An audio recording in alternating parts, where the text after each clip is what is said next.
గజపతి నగరంలో పలు రైలు విడుదల మరియు రిజర్వేషన్ సౌకర్యం కల్పించాలని Visakhapatnam divisional railway manager Lalit బొహారాతో రాష్ట్ర మంత్రి కొండపల్లి శ్రీనివాస్ చర్చించారు. ఈరోజు విశాఖపట్నంలోని బీఆర్ఎం కార్యాలయంలో లలిత్ బొహారాని మర్యాదపూర్వకంగా కలిశారు. ఈ సందర్భంగా మంత్రి కొండపల్లి శ్రీనివాస్ లలిత్ బొహారా దృష్టికి రాయగడ పాసింజర్ రైళ్లను గరుడవిల్లి జంక్షన్లో ఆపాలని, అలేపి బొకారో ఎక్స్ప్రెస్, విశాఖపట్నం కోర్బా భువనేశ్వర్ వారాపూర్ సమత ఎక్స్ప్రెస్లను గజపతి నగరంలో నిలుపుదల చేసేలా చర్యలు చేపట్టాలని కోరడం జరిగింది.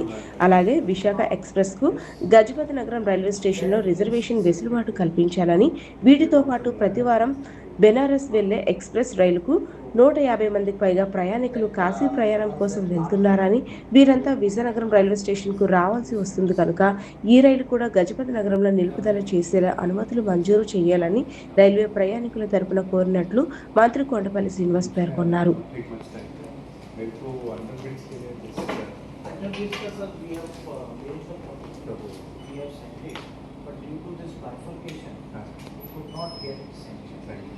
Now our system and computer everything is so now funded. We have about 8 bundles that near to that place. This is few trains.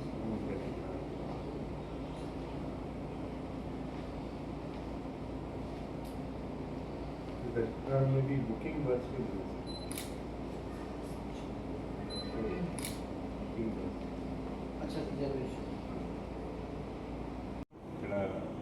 మన సౌత్ ఈస్ట్ రైల్వే జోన్ ఏర్పడిన మొదటిసారిగా డిఆర్ఎఫ్ గారు కలవడం జరిగింది.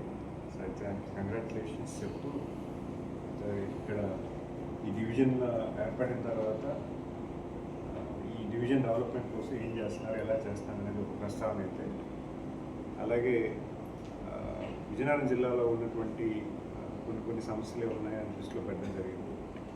ప్రధానంగా ఉన్నటువంటి ఆర్ఓపీస్ని వేగవంతం చేయమని, అలాగే అండర్ బ్రిడ్జెస్ ఎక్కడైతే ఫెన్సింగ్ వేసి రైల్వే లైన్ పైన కంప్లీట్గా క్లోజ్ అవుతుందో అక్కడక్కడ అండర్ బ్రిడ్జెస్ కూడా రిక్వెస్ట్ ఉన్నాయి. అండర్ బ్రిడ్జెస్ కూడా రిక్వెస్ట్ ఇవ్వడం జరిగింది.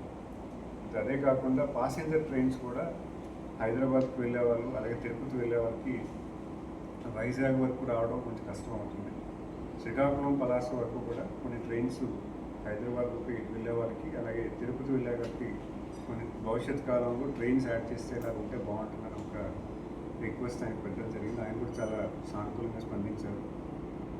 సుమారు ట్రైన్స్ ఫెసిలిటీస్ అన్నీ కూడా ఈరోజు చాలా చాకచక్యంగా ఈరోజు కేంద్ర రాష్ట్ర ప్రభుత్వాలు చాలా ముందుకు వెళ్తున్నాయి. కేంద్ర ప్రభుత్వం రైల్వే మినిస్ట్రీలో అనేక రకాలుగా ఈరోజు మన ప్రాంతం అంతా కూడా అభివృద్ధి చెందుతుంది.